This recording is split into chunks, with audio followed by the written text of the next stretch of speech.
Masters ఈరోజు మనం చెప్పుకోబోయే కథ భావనలు ఎంత ముఖ్యం మనకి. మనము ఆహ్, ఈ ఒక స్టేజ్‌లో వచ్చేసాం. అంటే ఏంటి ఎవరిని బాధ పెట్టకుండా ఉండాలని. ఫిజికల్‌గా ఎవరిని బాధ పెట్టం. అంటే ఎళ్లి ఎవరిని కొట్టము, చంపము, తిట్టము అట్లాంటివి కొంచెం ఈ స్టేజ్‌కొచ్చేసాం గాబట్టి, ధ్యానంలో ఉన్నాం గాబట్టి అవన్నీ తగ్గిచ్చేసుకుంటాం. కానీ ఒక్క చోట మనమందరం ఇంప్రూవ్ అవ్వాలి. ఎందుకంటే తెలియకుండానే మనకు భావనలనేవి ఇంపాక్ట్ అవుతాయి. కర్మను తెస్తాయి. భావనలు కూడా మనం మార్చుకునే స్థితికి రావాలి. దాని గురించి చెప్పే కథే ఈరోజు కథ. అయితే ఒక ఊర్లో ఒక గురువుగారు ఉండేవారు. ఆహ్, ఆ ఊరు అవతల గురుకులం పెట్టుకున్నారు. ఆ కాలంలో ఏంటంటే గురుకులం అంటే పిల్లలందరిని తీసుకొచ్చి చదివించుకొని అలానే వాళ్ళింట్లో ఉంచుకొని హాస్టల్‌లాగా అన్ని పనులు చేయించి, నేర్పించి వాళ్ళ వృత్తికి సంబంధించిన జ్ఞానాన్ని వాళ్ళకిచ్చి పంపించేవారు. కులము, భేదం అట్లాంటివి ఏ భేదాలు లేవు. అందరికీ ఒకేలాగా ఉండేది చదువు. పిల్లలందరూ వచ్చి చదువుకునేవారు. చదువయిపోయిన తర్వాత ఎవరి వృత్తికి సంబంధించి వాళ్ళు వెళ్ళిపోయేవారు. ఇప్పుడు కంసాలవాడంటే అతని ఇంటికెళ్ళి ఆ పని చేసుకునే వ్యవసాయం అంటే చదువుకున్నాక వ్యవసాయం చేసుకునేవారు. కొంతమంది ఎళ్ళేవారు కాదు. కొంతమంది ఎళ్ళేవారు గురుకులానికి. అది ఎవరి ఇంటి అంటే ఎవరు ఇష్టం బట్టి వాళ్ళు గురుకులానికి పంపించేవారు. కానీ చదువంతా ఫ్రీ అనమాట. అంటే ఏంటి గురువు అనే పోస్టు అక్కడ చాలా పెద్ద పొజిషన్ అనమాట. అంటే ఏంటి పిల్లల్ని తీర్చిదిద్దాలి.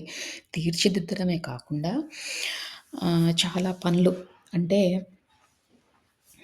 ఆహ్, రోజువారీ చేసుకునే పనులు. వంటలు గానీ, ఎలా మొక్కలెలా పెంచాలో, నేచర్ గురించి రకరకాలుగా కథలు చెప్పి, ఆ పనులన్నీ దగ్గరుండి చేయించి ప్రాక్టికల్‌గా అనమాట.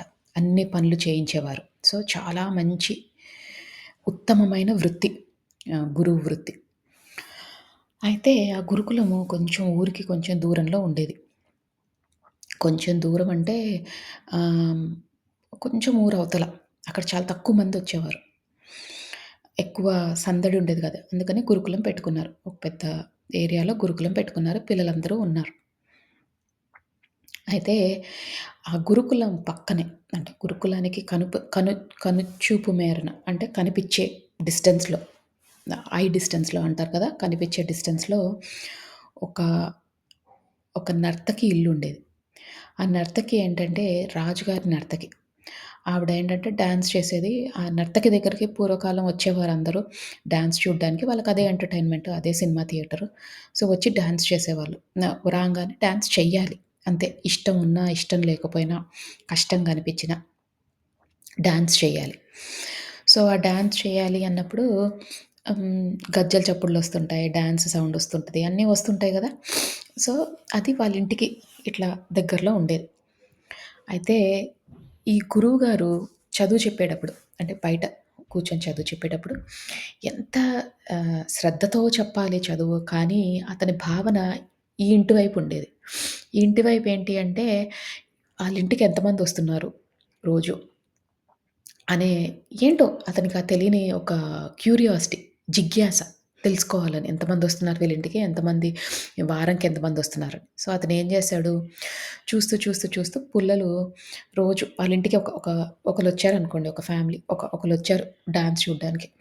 అతనొక పుల్ల ఒక పక్కనేసేవాడు. 'బాహుబలిలో' ఆ అమ్మాయి పుల్లలేస్తది చూసారు? అట్లా ఒక పక్కనేసేవాడు. అట్లా ఆ జీవితమంతా, ఆ గురువుగా ఉన్న జీవితమంతా పిల్లలకి నేర్పించినప్పుడల్లా పాఠాలు, పాఠాలు నేర్పిస్తున్నాడు గానీ, ఆయన దృష్టి ఎక్కడుంది? ఆ పక్కింటి పైనుంది. అలా పుల్లలు ఇట్లా పేరుకుపోయి ఇంత పెద్ద కుప్పయిపోయింది. ఆ పుల్లల కుప్ప. ఇంత పెద్ద కుప్పయింది. ఇక ఆయన ఏజ్ ప్రకారం సహజమే గదా! కాలం జేశారు. అంటే చనిపోవడం అందరూ ఇక చనిపోవాలి. ఆయన చనిపోయారు. ఆయనతో పాటు ఆ పక్కింట్లో ఉన్న నర్తకి కూడా చనిపోయింది. చనిపోయినప్పుడు ఇద్దరూ ఆహ్, పైన ధర్మానికి వెళ్లారు రాజుగారి దగ్గరికి. యమధర్మరాజు. రాజుగారంటే రాజుగారు కాదు. యమధర్మరాజు దగ్గరికెళ్లారు. ఎక్కడైతే డెసిషన్ తీసుకుంటారో వీళ్ళు స్వర్గానికెళ్తారా? నరకానికెళ్తారా అని. అక్కడ వెళ్ళినప్పుడు ఫస్ట్ ఈయన చిత్తా చూస్తారు. గురువుగారిది. అయితే చిత్రగుప్తుడంటాడు నరకానికి అంటాడు. ఇతను నిర్ఘాంతపోతాడు. అసలు నేను నరకానికెళ్ళవేంటి? నేను ఇంతమందికి చదువు చెప్పాను.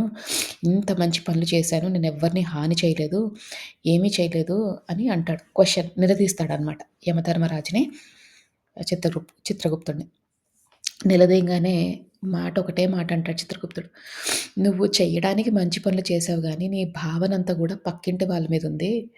ఎప్పుడు ఎవరొస్తున్నారు? ఆ అమ్మాయి బుద్ధి ఎలాంటిది? ఎలాంటి తప్పులు చేస్తుంది? రోజులో ఒక 3, 4 గంటలు ఎప్పుడైతే బయట కూర్చొని పాఠాలు చెప్తున్నావో, రోజుకి ఒక 3, 4 గంటలు ఆ ఇంటి పైన నీ దృష్టుంది. అది నీకు అలవాటయిపోయింది. అంటే ఏంటి? తెలియకుండానే నువ్వు ఆ అలవాటు చేసేసుకున్నావు. వాళ్ళ వాళ్ళ ఇంటి విషయాలని నీ సొంతంగా పర్సనల్‌గా తీసుకోవడం మొదలెట్టావు. అంటే ఆ అమ్మాయిని జడ్జ్ చేయడం మొదలెట్టావు. అంటే ఆ అమ్మాయి ఇలాంటిది, ఆ అమ్మాయి అలాంటిది అన్నట్టు భావనలు నువ్వు పెట్టుకున్నావు. అది ఉందో లేదో మనకు తెలీదు. నీకు తెలీదు. కానీ నువ్వు చూసిన కళ్ళతో ఆ అమ్మాయికి అవన్నీ అలవాట్లున్నాయేమో అన్న భావనని నువ్వు మనసులో పెట్టేసుకున్నావు. అంటే ఏంటి? ఒక అమ్మాయి క్యారెక్టర్‌ని నువ్వు డిసైడ్ చేస్తున్నావు. నువ్వు చూసిన దాన్ని బట్టి. అది మహాపాపం. ఒక అమ్మాయి క్యారెక్టర్‌ని డిసైడ్ చేయడం అనేది మహాపాపం. అనంగానే తను తప్పు తెలుసుకుంటాడు. అలాగే ఈ అమ్మాయి ఉంది కదా పక్కనే, ఇద్దరు చనిపోయారు. ఈ అమ్మాయిని అడుగుతారు. అంటే మనకి తెలియడం కోసం అట్లా పెట్టారు కథలో, ఇద్దరు పక్కపక్కన ఉన్నారని. ఈ అమ్మాయిని అడుగుతారు. ఈ అమ్మాయి అనుకుంటది నేను ఎలాగో ఖచ్చితంగా నరకానికెళ్తాను అని.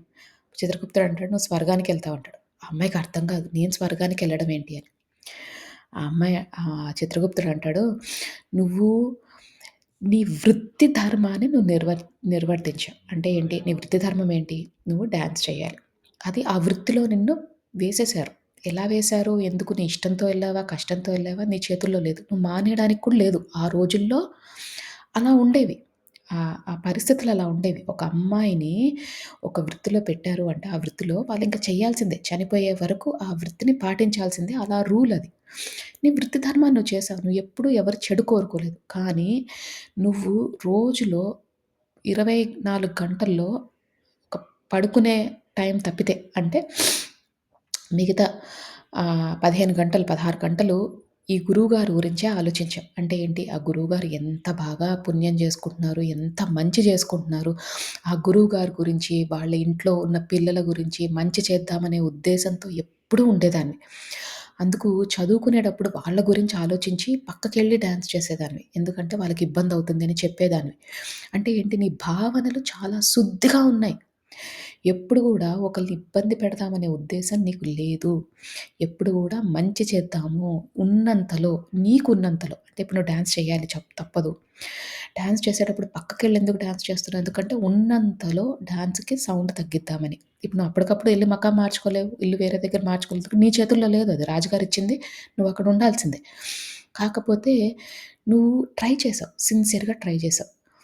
ఆహ్ పొద్దున లేవంగానే నువ్వు రోజు పొద్దున ఆ ఇల్లు వైపుకి చూసి మంచి కోరుకొని, వచ్చే జన్మలో అయినా నాకు ఇంత మంచి అవకాశాన్నివ్వాలి, నలుగురికి చదువు చెప్పాలి అనే ఉద్దేశంతో ఉన్నావు. సో, ఇవన్నీ ఏంటంటే మంచి భావనలు. సో, అందుకనే నువ్వెళ్ళావంటే ఆ గురువుగారికి అప్పుడు అతని తప్పు తెలుస్తుందనమాట. అయ్యో! నేను ఇంత ఇంత మూర్ఖంగా ప్రవర్తించానా? అసలు ఇలాంటి తప్పులు ఎలా చేయగలిసాను? గురువుని గదా! నేనింత మంచి పొజిషన్‌లో ఎలా ఉన్నాను అని. అయితే అప్పుడు చిత్రగుప్తుడు అంటాడు, నరకం అనేది ఏది ఉండదు. నరకం అనేది ఏంటంటే మళ్ళీ మనం భూలోకంకెళ్ళాలి. మళ్ళీ ఆ జీవన మరణ కాల చక్రంలో పడిపోతాం. ఎందుకంటే మళ్ళీ ఇప్పుడు నువ్వు వెళ్తున్నావు. అన్నీ మర్చిపోతావు. ఇప్పుడు జరిగినవన్నీ మర్చిపోతావు నువ్వు. శిక్షణ నేర్చుకొని మళ్ళీ పైకొస్తావు. ఆ శిక్షణ నేర్చుకునేటప్పుడు తప్పులు చేస్తూనే ఉన్నావనుకో, ఇంకా ఎక్కువ ఉండాల్సొస్తుంది. స్వర్గము, నరకము అన్నీ భూలోకంలోనే. స్వర్గం అంటే మంచి పుణ్యం చేసుకొని పుట్టినట్టు. అసలు ప్రతి దానికి నీకు లగ్జరీ లైఫ్ ఉంది. ఏది కోరుకున్నా అది అయిపోతుంది. మంచి జరిగిపోతుంది. తృప్తిగా, సంతృప్తిగా ఉన్నావు. అదే పుణ్యం. పాపం అంటే ఏంటి? మనం చేసుకున్న కర్మలు తీర్చుకునే శిక్షణ. సో, అవన్నీ కూడా మళ్ళీ భూలోకంలోనే ఉంటాయి. 2 పాపం, పుణ్యం, స్వర్గం, నరకం అన్నీ భూలోకంలోకే వస్తాం. మళ్ళీ ఇంకో జన్మ తీసుకొనొస్తాం అంతే. అంతే తేడా. సో, ఆ గురువుగారు మళ్ళీ జన్మ తీసుకుంటారు. కాకపోతే ఈసారి జన్మ తీసుకున్నప్పుడు ఏంటంటే, ట్రిక్ ఏంటంటే ఇక్కడ మనకి తెలియని ట్రిక్ ఏంటంటే, చేసిన తప్పులు గుర్తున్నాయనుకో మనం తప్పులు చెయ్యం. కానీ మనం చేసిన తప్పులు మనకు గుర్తుండవు. మనము అన్నీ క్లియర్ చేసేసి పంపిస్తారనమాట. ఎందుకంటే గుర్తుంటే శిక్షణ అనేది ట్రిక్ చేస్తాం గదా! అప్పుడు ఆ తప్పు చేశాం, ఇప్పుడు తప్పు అంటే ఎగ్జామ్ పేపర్ లీక్ చేయరు గదా! అప్పుడు ఆ తప్పు చేశాం, ఇప్పుడు తప్పు చేయకూడదు, కరెక్ట్‌గా చేయాలని ఉంటది. కానీ ఉద్దేశ్యం సరిగ్గా ఉందా లేదా? మనసు, భావనలు సరిగ్గా మారాయా లేదా? అని తెలుసుకోవాలి అంటే మనం అన్నీ ఎరేజ్ చేసుకొని ఫ్రెష్ స్లేట్ లాగా అంటే ప్లెయిన్ పేపర్ లాగా కిందికి రావాలి. మళ్ళీ భూలోకంకొచ్చి మళ్ళీ అన్నీ ఫ్రెష్‌గా స్టార్ట్ చేయాలి. సో, కొత్త తప్పులు చేస్తున్నప్పుడు యాడ్ అవుతుంటాయి. మంచి చేస్తున్నప్పుడు అవి వెళ్ళిపోతూ ఉంటాయి. సో, ఇంకోటి ఇంపార్టెంట్ విషయం ఏంటి అంటే, మనము ఇందాక చెప్పినట్టు మనం ఎన్నో జన్మలెత్తేసి ధ్యాన స్టేజ్‌లోకొచ్చేసాం. అంటే ఏంటి, ఇప్పుడు మనము ఒకళ్ళని బాధ పెట్టే ఉద్దేశ్యం మనకుండదు. కానీ, మన మనసులో భావనలు మాత్రం తప్పుగా ఉంటాయండోయ్! ఎందుకంటే చాలామంది గూడా మనము ఎవరైనా మనల్ని బాధ పెడితే మనసులో తిట్టుకుంటాం. బయట తిట్టం. అంత ధైర్యం ఉండదు మనకి. కానీ మనసులో తిట్టుకుంటాం. వీడు నన్ను బాధ పెట్టాడు. వాడు అనుభవిస్తాడు. అంతకంత అనుభవిస్తాడు అని. మన కర్మ వల్ల వాడు బాధ పెడుతున్నాడు అని మనం అనుకోం. పోనీ నిజంగానే కర్మ లేకపోయినా వాడు మనని బాధ పెట్టినా ఎవరి కర్మకి వాళ్ళే బాధ్యులని వదిలేయం. విశ్వం చూసుకుంటదిలే అని వదిలేయం. మనం శాపనార్థాలు పెడతాము, చెడుగా ఆలోచిస్తాం. సరే అదేదో ఎమోషన్‌తో వచ్చిందనుకుందాం, వదిలేద్దాం. కానీ ఇంకో తప్పు ఏం చేస్తామంటే జడ్జింగ్. జడ్జింగ్ అంటే వేరే వాళ్ళని ఆహ్, అదేంటో మనకి సరదా. వేరే వాళ్ళు తప్పులు చేశారనుకోండి. ఈ ఎగ్జాంపుల్ నేను చాలా క్లాసుల్లో చెప్పాను. ఒక పెళ్ళికెళ్ళాం. పెళ్ళిలో ఒక 100 మందొచ్చారు. భోజనం 50 మందికే ఉందనుకోండి. 50 మందికి తగ్గిపోయింది. లేకపోతే 70 మందికుంది. 30 మందికి భోజనం తగ్గింది. ఆ 30 మంది భోజనం తగ్గినప్పుడు మనము అదే పాయింట్ ఔట్ చేస్తాం. చూడు వాళ్ళు ఫుడ్ కూడా సరిగ్గా పెట్టలేదు. ఇది కూడా చేయలేదు. అది కూడా చేయలేదు. ఏ కారణాల వల్ల అట్లా అయిందో అని ఆలోచించం. ఇప్పుడు ఎవరికి ఉంటది తక్కువ పెట్టాలని? వాళ్ళు నిజంగానే కక్కుర్తిగా ఉండి తక్కువ పెట్టారనుకోండి. అది వాళ్ళ ఇది. మనమెందుకు మాట్లాడాలి? మనమెవ్వరం జడ్జ్ జేయడానికి? మనమెవ్వరం చిట్టా రాయడానికి? మనం చిత్రగుప్తులం కాదే. మనకు చిట్టా రాసే హక్కు లేదే. అయినా మనం ఎందుకు చేస్తాము? పోనీ చేసి ఊరుకుంటామా? నలుగురికి చెప్తాం. అదిగో నేను ఆ పెళ్ళికెళ్ళాను. ఇంత ఫుడ్ తక్కువైంది. ఇంత తక్కువైంది. వాళ్ళిలా చేశారు కక్కుర్తి అని. అంటే ఏంటి? ఒకళ్ళ గురించి మనం చెడుగా చెప్తున్నాం. ఎప్పుడైతే మనం ఒకళ్ళ గురించి చెడుగా చెప్తామో, ఆ పాపంలో భాగం మనం కూడా తీసుకుంటున్నాం. పాపం యాడ్ చేసేసుకుంటున్నాం అంతే. ఇలాంటివి మనం ఏమనుకుంటాము, ఎవరికీ హాని చేయమనుకుంటాం. కానీ మనకి మనమే హాని చేసుకుంటున్నాం. మనమే చెడుగా అన్నీ ప్రచారం చేసి మన కర్మల్ని పెంచుకుంటున్నాం. అందుకని మాస్టర్స్ ఎవరైనా డిస్కషన్ పెడితే దేని గురించైనా ఈ మధ్య బాగా అలవాటైపోయినాయి. టీవీలో చూసి ఓహ్! వాళ్ళిట్లా, వీళ్ళిట్లా ఇప్పుడు ఒక ఫేమస్ పర్సనాలిటీ ఇబ్బంది పడ్డారనుకోండి. ఒక ఫేమస్ పర్సనాలిటీ తప్పు చేశారనుకోండి. అతను అట్లెట్లా చేసుకుంటాడు, ఈయన ప్రవచనాలు చెప్తాడు, ఆయన ఎట్లా చేస్తారు ఇట్లా. ఎవరి పర్సనల్ లైఫ్ వాళ్ళది. మనం జడ్జ్ చేయాల్సిన అవసరం లేదు. మంచి మాత్రమే తీసుకుందాం. ఆ అమ్మాయి, ఆ నర్తకి మంచిని మాత్రమే తీసుకుంది. ఇతని మనసులో భావనలు అవన్నీ ఆమె ఏం పట్టించుకోలేదు. మంచి చేస్తున్నాడు. మంచిని మాత్రమే రోజుకి 20 గంటలు మంచి గురించే ఆలోచించింది. ఒక్క చెడు భావన లేదు తనలో. అందుకనే తనకు పుణ్యం లభించింది. అదే అన్ని మంచి పనులు చేస్తూ, ఫిజికల్‌గా మంచి పనులు చేస్తూ, దానం చేస్తూ, మనసులో అబ్బా! వీడొచ్చాడు అడుక్కునేవాడు. అసలు ఎంత బాగున్నాడు. పని చేసేవాడు. చక్కగా పని చేసుకోవచ్చు కదా! దానం ఒక చేత్తో ఇస్తున్నాం. మనసులో మాత్రం తిట్టుకుంటున్నాం. వీడెందుకు పని చేయట్లేదని. అలానే పనమ్మాయి గనుక మనకి అడిగిందనుకోండి లీవ్ కావాలని. సరే తీసుకో అంటాం. లీవ్ తీసుకో అంటాం. మనసులో మాత్రం అందరింటికి పనులకెళ్తది. మన ఇంటికి మాత్రం రాదు అని అంటే ఒక జడ్జింగ్ ప్రాసెస్ పెట్టుకుంటున్నాం మనసులో. మనకు మనమే పెట్టుకుంటున్నాం. సో, మాస్టర్స్ అది ఎప్పుడైతే తగ్గించుకుంటామో మనము అప్పుడు చాలా మన మన ఉన్నత స్థితికి వెళ్ళే మంచి దారి అది. మంచి ప్రాసెస్ అది. సో, ఆ ప్రాసెస్ చేసినప్పుడు మనం తప్పకుండా పైకెదగగలం. మన ఆత్మ ఉన్నత స్థితికి వెళ్తుంది. అది మాస్టర్స్ ఈరోజు కథ. సో, అందరూ చక్కగా కథని అర్థం చేసుకున్నారు కాబట్టి, ఇక మనము ధ్యానం చేసుకుందాము. అందరూ స్థిర సుఖాసనంలో కూర్చోండి. అంటే మీకు ఏ పొజిషన్ కంఫర్టబుల్‌గా అనిపిస్తే ఆ పొజిషన్‌లో కూర్చోండి. ఒకవేళ మీ ఆరోగ్య రీత్యా మీరు కూర్చోలేకపోతే పడుకొని కూడా ధ్యానం చెయ్యొచ్చు. కూర్చున్నప్పుడు మీరు వెన్నుముక్క స్ట్రెయిట్‌గా ఉండేటట్టు చూడండి. తల నిటారుగా పెట్టండి. వేలల్లో వేలు పెట్టుకోండి. కళ్ళు 2 మూసుకోండి. అలాగే పడుకొని ధ్యానం చేసేవారు కాళ్ళు మీద కాళ్ళు పెట్టుకొని, వేలల్లో వేలు పెట్టుకొని, కళ్ళు 2 మూసుకోండి.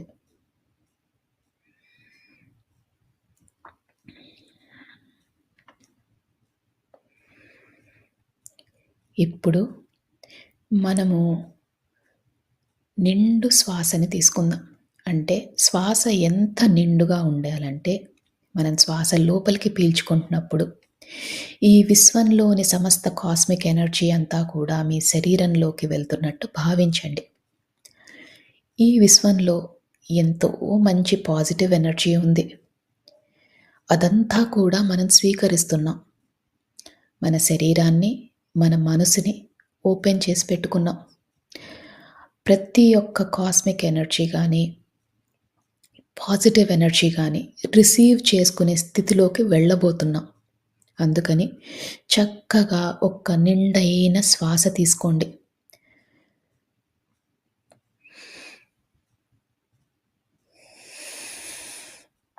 ఆ శ్వాసని వదిలేసేటప్పుడు మనలోని సరికాని ఆలోచనలు, చికాకులు, టెన్షన్‌లు ఏవైనా ఉంటే అవన్నీ తొలగించుకునే ప్రయత్నం చేయండి.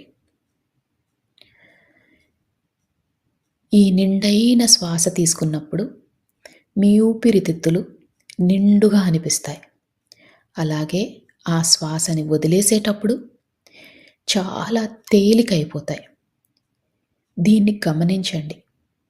ఇలానే ఒక 5 సార్లు నిండైన శ్వాస తీసుకొని వదిలేసే ప్రయత్నం చేయండి.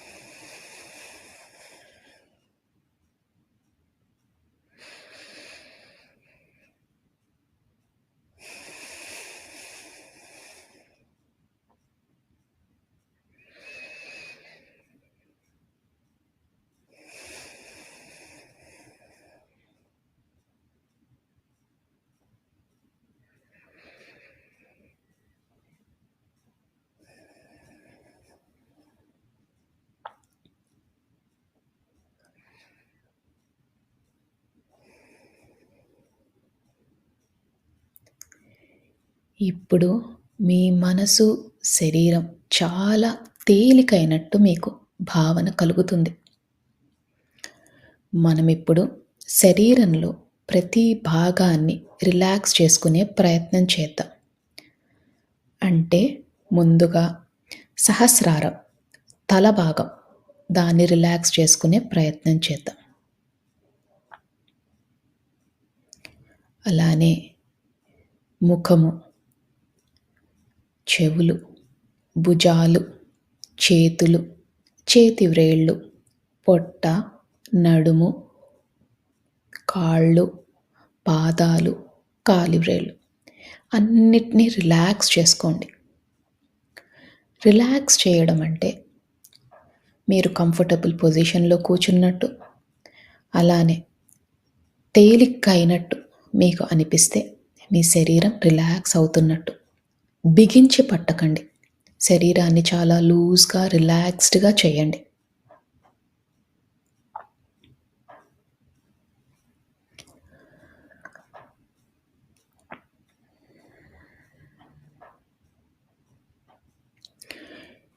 ఇప్పుడు మీ శరీరం అంతా రిలాక్స్ అయింది. మీ మనసు కూడా చాలా తేలిక అయింది. ఇక అతి ముఖ్యమైన విషయం, మీరు ఎలాంటి సమస్యతో బాధపడుతున్నా, ఎలాంటి స్థితిలో ఉన్నా, ఇదంతా తాత్కాలికమని మాత్రమే గుర్తించండి. ఎందుకంటే ఏ సమస్యకైనా ఒక సమాధానం ఉంటుంది. దాని దొరికే ప్రయత్నమే, దాన్ని కనుక్కునే ప్రయత్నమే ఈరోజు మనం చేసే ఈ ధ్యానం. అందుకని శరీరం అంతా రిలాక్స్ చేస్తున్నాం. మనసుని రిలాక్స్ చేస్తున్నాం. ఎలాంటి పరిస్థితులైనా కూడా ఒక అరగంట పాటు మనం అది పక్కన పెడుతున్నాం. అంటే దాన్ని మర్చిపోయే ప్రయత్నం చేస్తున్నాం. మరి ఇది మర్చిపోవాలంటే మనకి ఆ భగవంతుని శక్తి కావాలి. మీ ఇష్టదైవమైన ఎవరైనా మీ ఇష్టదైవం ఉంటే ఆ ఇష్టదైవాన్ని మనస్ఫూర్తిగా నమస్కరించుకోండి. అలానే ఒకవేళ మీకు ఇష్టదైవం లేకపోయినా భగవంతుడి పైన నమ్మకం లేకపోయినా, ఈ విశ్వంలోని ఉన్న కాస్మిక్ ఎనర్జీ, ఆ పాజిటివ్ ఎనర్జీ ఏదైతే మనల్ని నడిపిస్తుందో, దాన్ని నమస్కరించుకొని, కృతజ్ఞతలు తెలియజేసుకొని, మనతో పాటు ధ్యానం చేయడానికి ఆహ్వానించండి. మీ ఇష్ట దైవాన్నైనా, ఈ పాజిటివ్ ఎనర్జీనైనా మనతో పాటు ధ్యానం చేసే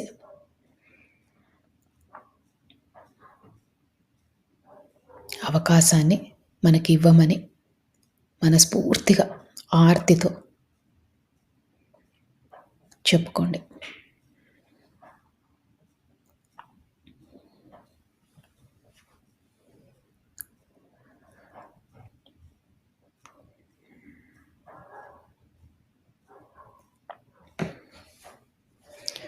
మీ శరీరం అంతా తేలికైపోయింది.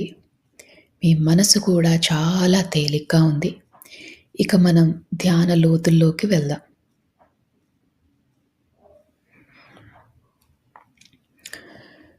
మీకు కనుబొమ్మల మధ్యన బొట్టు పెట్టుకునే దగ్గర రకరకాల రంగులు కనిపిస్తాయి. కొన్నిసార్లు విజన్స్ కానీ, కాంతులు కానీ కనిపిస్తాయి. దాన్ని థర్డ్ ఐ లొకేషన్ అంటారు. ఈ ధ్యానం మొత్తంలో కూడా ఆ లొకేషన్‌లో, అంటే మీ కనుబొమ్మల మధ్యన దృష్టి పెట్టేలాగా, దాని మీద ఫోకస్ పెట్టేలాగా చూసుకోండి. మీకు ఎప్పుడు ఆలోచనలు వచ్చినా నెమ్మదిగా శ్వాస మీదికి ధ్యాస మరల్చండి. ఆలోచనలు వస్తూ ఉంటాయి. అది చాలా సహజం. ఆలోచనలు వచ్చినప్పుడల్లా నెమ్మదిగా శ్వాస లోపలికి ఎలా వెళ్తుంది, ఎలా బయటికి వస్తుంది అని గమనించండి.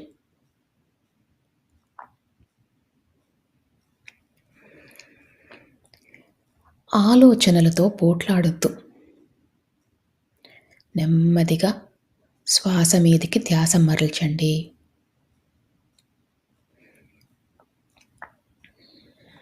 ఈ ప్రక్రియలో, ఈ ధ్యాన ప్రక్రియలో చాలాసార్లు ఆలోచనలు వచ్చే అవకాశం ఉంది. మనం ధ్యానం లోతులోకి వెళ్ళినప్పుడు ఏ ఆలోచనలు రావు. అందుకనే ఆలోచనలు వచ్చినప్పుడల్లా శ్వాస మీదికి ధ్యాస మరల్చండి.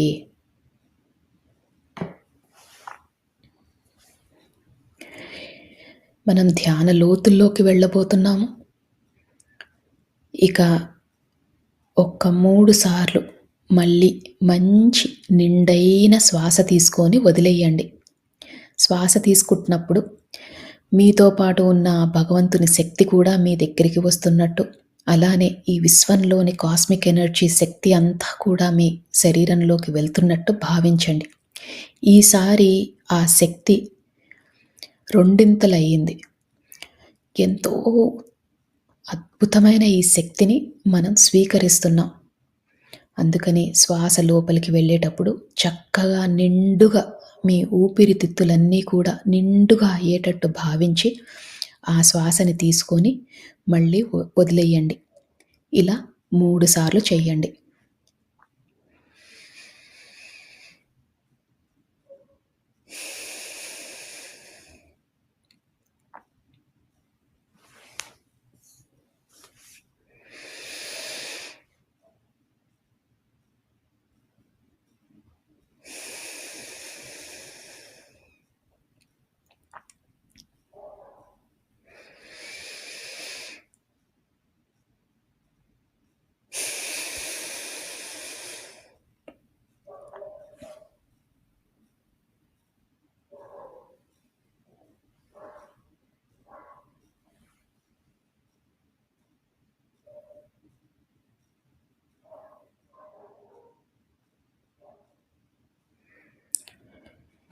ఇప్పుడు మీ శరీరము, మీ మనసు చాలా తేలికైపోయాయి.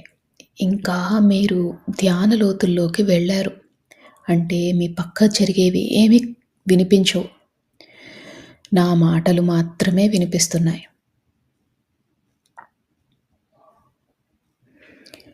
ఆ కనుబొమ్మల మధ్యన ఉన్న ఆ ప్రదేశాన్ని అంటే థర్డ్ ఐ లొకేషన్‌ని బాగా ఫోకస్‌లో పెట్టండి. ఒక్కోసారి మీకు ఆ థర్డ్ ఐ లొకేషన్‌లో కొంచెం భారంగా అనిపించినా, నొప్పిగా అనిపించినా అది చాలా సహజం.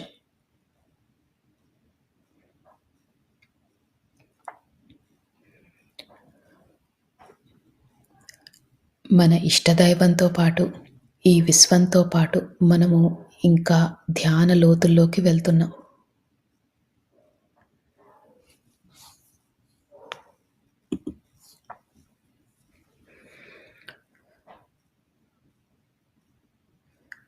ఈ ధ్యాన లోతుల్లోకి వెళ్ళేటప్పుడు మీరు గమనించాల్సిన విషయం, మీ శరీరమంతా చాలా తేలికైపోయింది.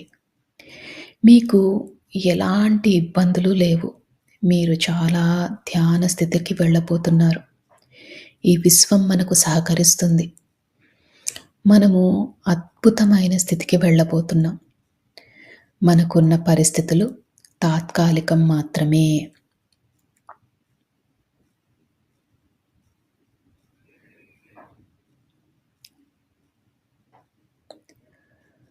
మనము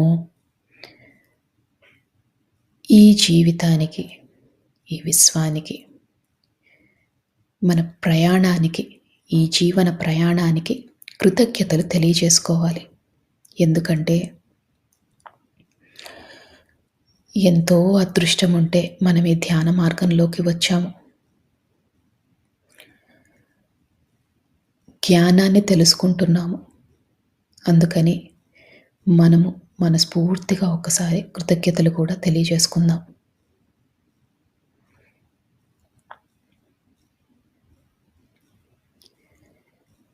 ఈ కృతజ్ఞతలు తెలియజేసినప్పుడు మీ శరీరం ఇంకా తేలికవుతుంది. ఎందుకంటే మీలోని సరికాని ఆలోచనలన్నీ తొలగిపోయాయి.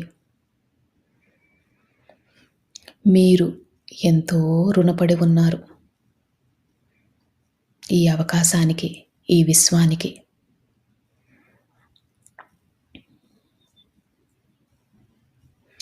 మనసుని బాగా తేలిక చేసుకోండి. అదే స్థితిలో ఉండండి.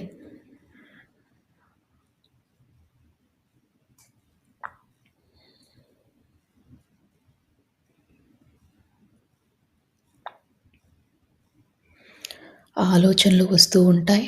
ఆలోచనలు వచ్చినప్పుడల్లా కూడా నెమ్మదిగా శ్వాస మీదికి ధ్యాస మరల్చండి.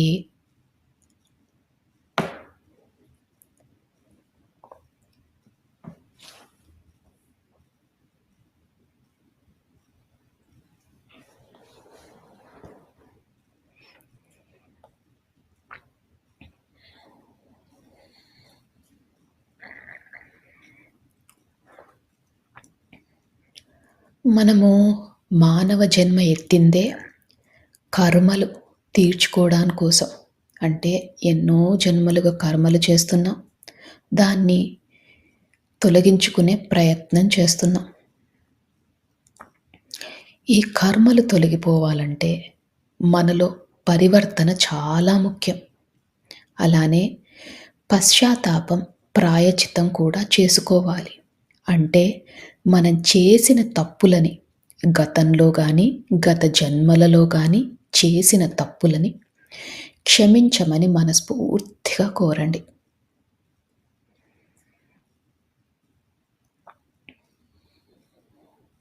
అలానే పరివర్తనలో ఉంటాము అని సహాయం కావాల్సిన వాళ్ళకి సహాయం చేస్తామని మనస్ఫూర్తిగా సంకల్పం చేసుకోండి.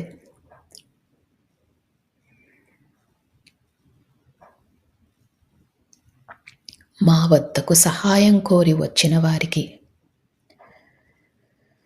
తప్పకుండా మాకు ఉన్నంతలో తోచినంత తప్పకుండా సహాయం చేస్తాము. మేము నేర్చుకుంటున్న ఈ ధ్యానాన్ని, జ్ఞానాన్ని పంచుతాము.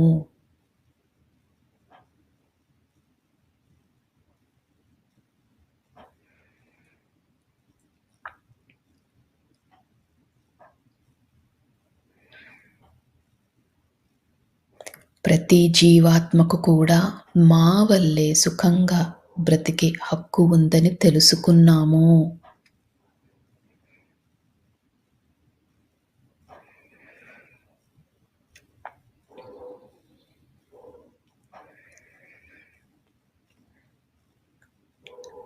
ఈ విశ్వానికి, ఈ భూమాతకు కావాల్సిన సహాయం చేస్తాము.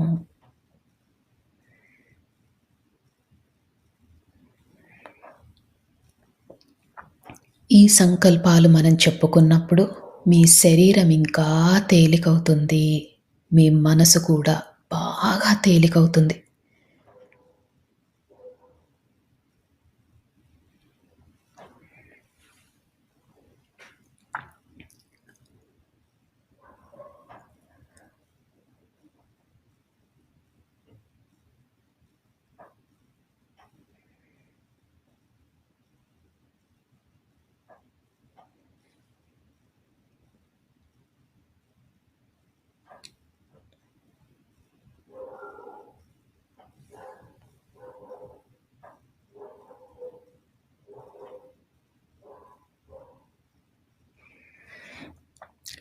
ఈ సంకల్పం చెప్పుకున్నప్పుడు మీ శరీరం చాలా తేలికైంది. ఇంకా లోతులోకి వెళ్ళే ప్రయత్నం చేయండి.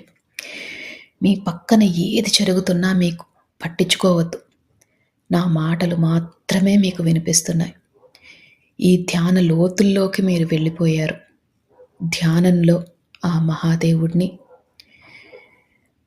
ఆ పరమశివుడిని, ఆ జగన్మాతను, మీ ఇష్టదైవాన్ని, అలానే మీకు ఈ విశ్వం నుంచి కావాల్సిన సహకారం దొరకాలని మనస్ఫూర్తిగా కోరండి. ఇప్పుడు విశ్వంలోని సమస్త కాస్మిక్ ఎనర్జీ అంతా కూడా కాంతుల రూపంలో మన శరీరంలోకి వెళ్తున్నట్టు భావించండి. అద్భుతమైన కాంతులు, ఎటు చూసినా కాంతులే. ఈ కాంతులే మనకు సర్వం, ఈ కాంతులే మనకు దైవం, ఈ కాంతులే మనకు ఆరోగ్యం.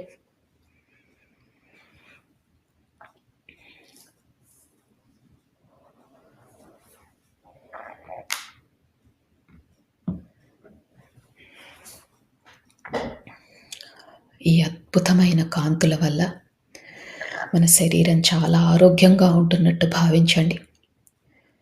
అలానే ఈ ధ్యానం చేసినందువల్ల మనలోని సరికాని ఆలోచనలు అన్నీ తొలగిపోతున్నట్టు భావించండి.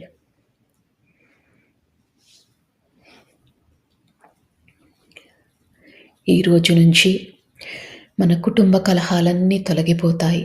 మన ఆర్థిక స్థితి మెరుగుపడుతుంది. మనం పడుతున్న మానసిక వ్యధ తొలగిపోతుంది. మన ఆరోగ్యం మెరుగుపడుతుంది. అద్భుతమైన కాంతులు, ఎటు చూసినా కాంతులే.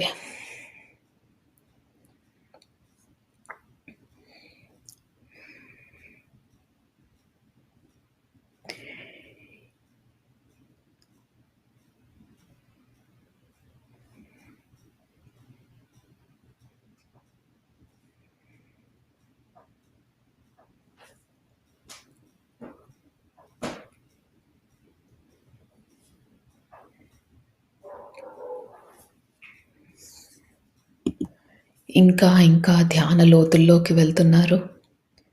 అద్భుతమైన స్థితి. శరీరము, మనసు అన్నీ తేలికైపోయాయి.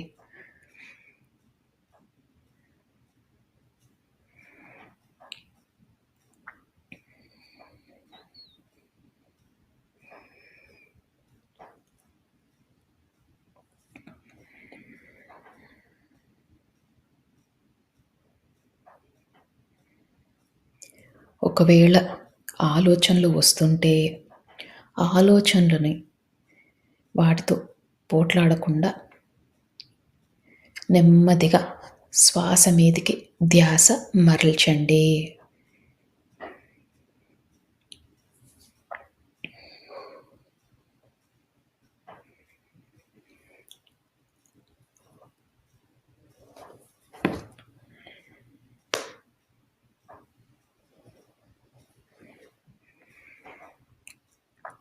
ఇంకా ఇంకా ధ్యాన లోతుల్లోకి వెళ్తున్నారు.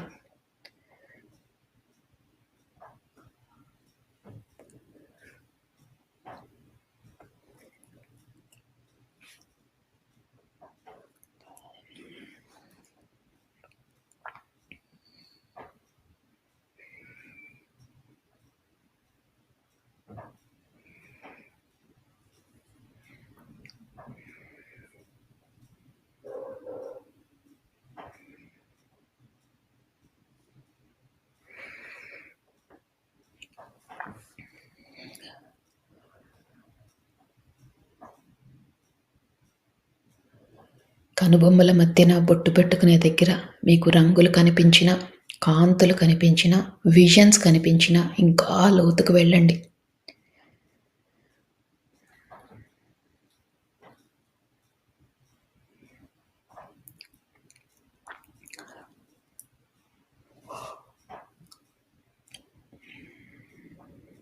అద్భుతమైన ధ్యాన స్థితిలో ఉన్నారు. సంకల్పాలు చెప్పుకున్నాం. పశ్చాత్తాపంలో ఉంటామని, ప్రాయశ్చిత్తం చేసుకుంటామని, పరివర్తనలో ఉంటామని మనము విశ్వానికి మాట ఇచ్చాం.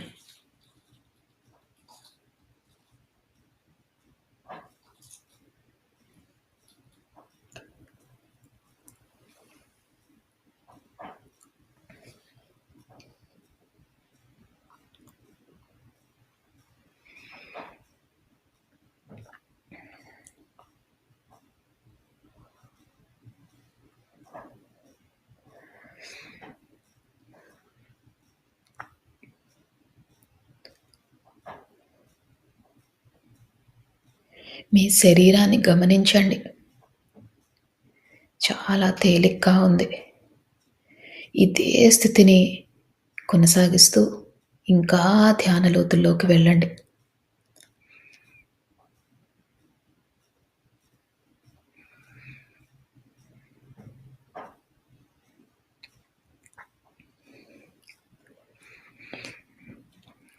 ఇప్పుడు మీరు ఈ జన్మలో ఎవరినైనా మీరు బాధ పెట్టి ఉంటే మనస్ఫూర్తిగా వాళ్ళకి క్షమాపణలు తెలియజేసుకోండి. అజ్ఞానంతో, అహంకారంతో వాళ్ళని బాధ పెట్టాము అని మనస్ఫూర్తిగా వాళ్ళని క్షమించమని కోరండి.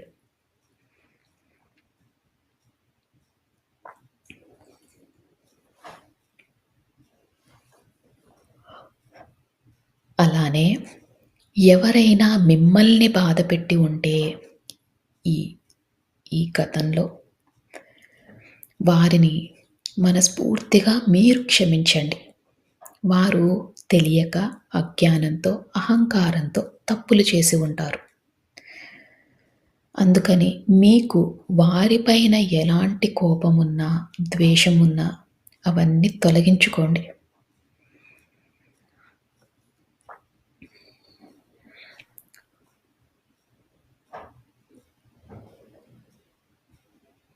ఇలా చేసినప్పుడు మన మనసు శూన్యమవుతుంది. మనసు శూన్యమైనప్పుడే ఈ విశ్వంతో అనుసంధానం అవ్వగలం. మీ ఇష్టదైవంతో అనుసంధానం అవ్వగలం. అందుకని ఎవరిపైనైనా కోపం గానీ, ద్వేషం గానీ ఉంటే అవన్నీ తొలగించుకోండి.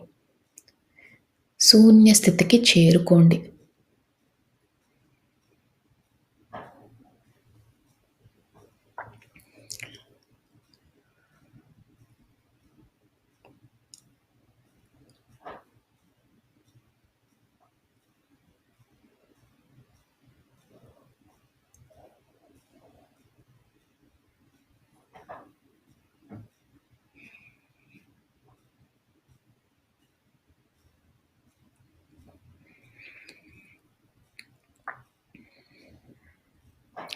ఎప్పుడైతే మనం క్షమాపణలు కోరామో, మనని బాధపెట్టిన వారిని క్షమించామో, మన మనసు శూన్య స్థితికి చేరుకుంది. మీరు ఇంకా ధ్యాన లోతుల్లోకి వెళ్తున్నారు.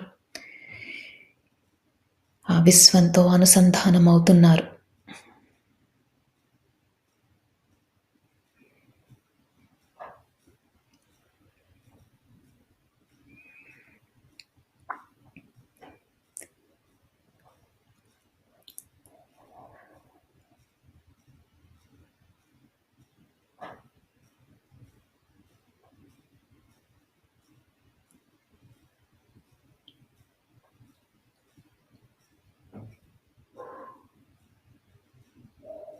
ఇదే స్థితిని కొనసాగిస్తూ మీరు ఇంకా ధ్యాన లోతుల్లోకి వెళ్ళండి.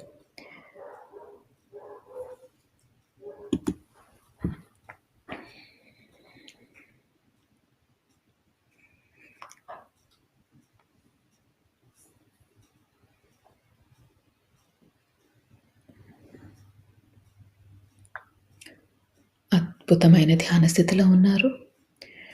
ఇదే స్థితిని కొనసాగిస్తూ మీరు ఇదే స్థితిలో ఉండొచ్చు. ఒకవేళ ఈ స్థితి నుంచి బయటికి రావాలనుకుంటే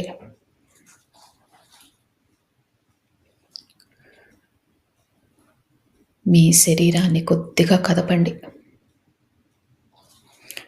నెమ్మదిగా మీ ధ్యాన స్థితిలో నుంచి బయటికి రండి. చేతులు 2 విడదీయండి. కళ్ళ మీద పెట్టుకోండి. మీతో పాటు ధ్యానం చేసిన వారందరికీ కూడా మనస్ఫూర్తిగా కృతజ్ఞతలు తెలియజేసుకోండి. ఈ విశ్వానికి కృతజ్ఞతలు తెలియజేసుకోండి. మీ ఇష్టదైవానికి కృతజ్ఞతలు తెలియజేసుకోండి. మీ మాస్టర్స్కి కృతజ్ఞతలు తెలియజేసుకోండి. ఇంత మంచి జీవితాన్ని ధ్యానం చేసుకునే అవకాశాన్ని ఇచ్చినందుకు మనస్ఫూర్తిగా ధన్యవాదాలు తెలియజేసుకుంటూ, అలానే తెలియక చేసిన తప్పులు ఏవైనా ఉంటే క్షమించమని కోరుతూ, మీరు ధ్యాన లోతుల్లో నుంచి బయటికి రావచ్చు.